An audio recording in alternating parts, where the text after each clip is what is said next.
Assalamualaikum warahmatullahi wabarakatuh. Perkenalkan, kami dari kelompok 2 ingin mempresentasikan hasil diskusi kelompok kami. Sebelumnya, perkenalkan anggota kelompok kami. 1.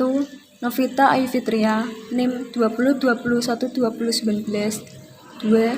Vanessa Mutiara Cahyani, NIM 20201228.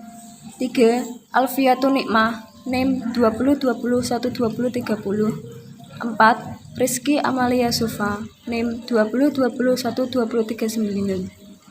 Selanjutnya, kita akan mempresentasikan hasil diskusi kelompok kami, yaitu tentang negara. Unsur-unsur negara. 1.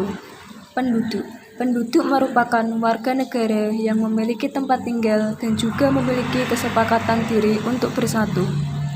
2. Wilayah.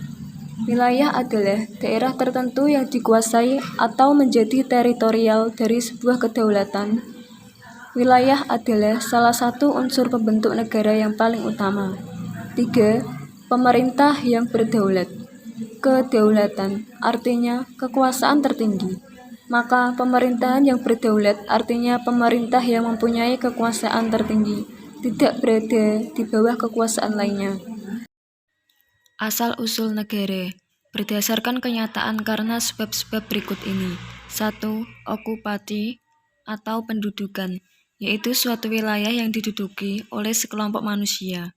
2. Separati atau pelepasa, yaitu suatu daerah yang semula menjadi wilayah daerah tertentu, kemudian melepaskan diri. 3. Peleburan, yaitu beberapa negara meleburkan diri menjadi satu. 4. Pemecahan, yaitu lenyapnya suatu negara dan munculnya negara baru. Sifat-sifat negara. 1. Sifat memaksa. Negara dapat memaksakan kehendak melalui hukum atau kekuasaan. Negara memiliki kekuasaan memaksa agar masyarakat tunduk. Negara berhak memutuskan sanksi bagi pelanggarnya, dari mulai sanksi ringan hingga berat, yaitu berupa pidana bahkan sampai hukuman mati. 2. Sifat monopoli.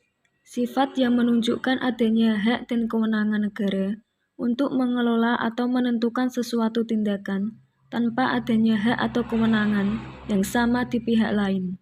Negara dapat menguasai hal-hal seperti sumber daya penting untuk kepentingan orang banyak. 3. Sifat mencakup semua. Maksudnya, yaitu bahwa kekuasaan negara berlaku bagi semua orang di wilayah negara yang bersangkutan. Tidak ada warga masyarakat yang mengecualikan dirinya dari pengaruh kekuasaan negara. Ketika peraturan sudah dibuat atau ditetapkan, semua orang dianggap tahu dan harus menaatinya. Teori terbentuknya negara. Berdasarkan teori, negara terjadi karena 1. Teori ketuhanan, yaitu negara ada karena adanya kehendak Tuhan. 2. Teori perjanjian masyarakat, yaitu negara ada karena adanya perjanjian-perjanjian individu. 3. Teori kekuasaan, yaitu negara berbentuk karena adanya kekuasaan atau kekuatan. 4. Teori hukum alam, yaitu negara ada karena adanya keinginan untuk memenuhi kebutuhan manusia yang bermacam-macam. Bentuk-bentuk negara dibagi menjadi 3, yaitu 1. Negara kesatuan. Salah satu negara yang menganut negara kesatuan adalah Indonesia. Maka dari itu, Indonesia disebut NKRI.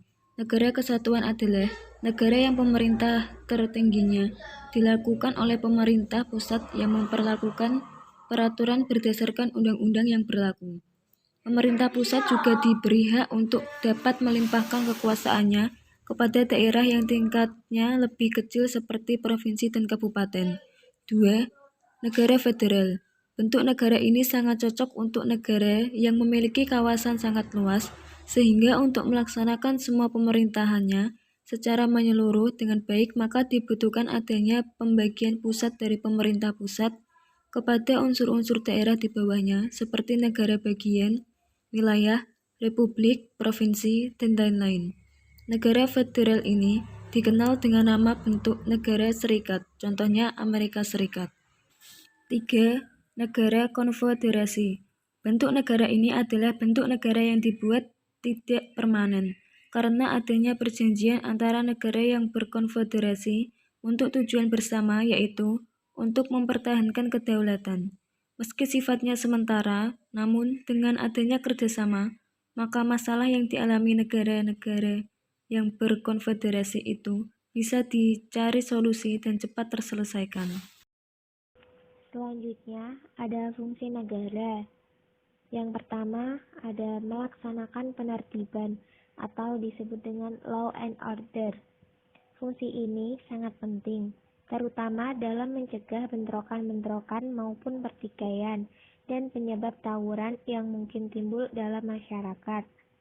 Yang kedua, ada fungsi kemakmuran dan kesejahteraan. Fungsi ini semakin penting seiring berjalannya waktu, terutama bagi negara yang menganut paham negara kesejahteraan atau welfare state. Yang ketiga, fungsi pertahanan dan keamanan. Fungsi ini diperlukan untuk menjaga kemungkinan terjadinya serangan dari luar. Fungsi negara yang satu ini sangat penting karena menyangkut keberlangsungan sebuah negara. Dan yang terakhir, ada fungsi keadilan. Fungsi keadilan yaitu fungsi negara yang dilaksanakan oleh badan penegak hukum, khususnya pada badan. Tujuan negara ada 4. Yang pertama yaitu tujuan perlindungan. Tujuan perlindungan terdapat dalam pembukaan UUD 1945 yang berbunyi melindungi setiap bangsa dan seluruh tumpah darah Indonesia. Yang kedua, ada tujuan kesejahteraan. Tujuan kesejahteraan terdapat dalam pembukaan UUD 1945 alinea keempat, yaitu untuk memajukan kesejahteraan umum. Yang ketiga, tujuan pencerdasan.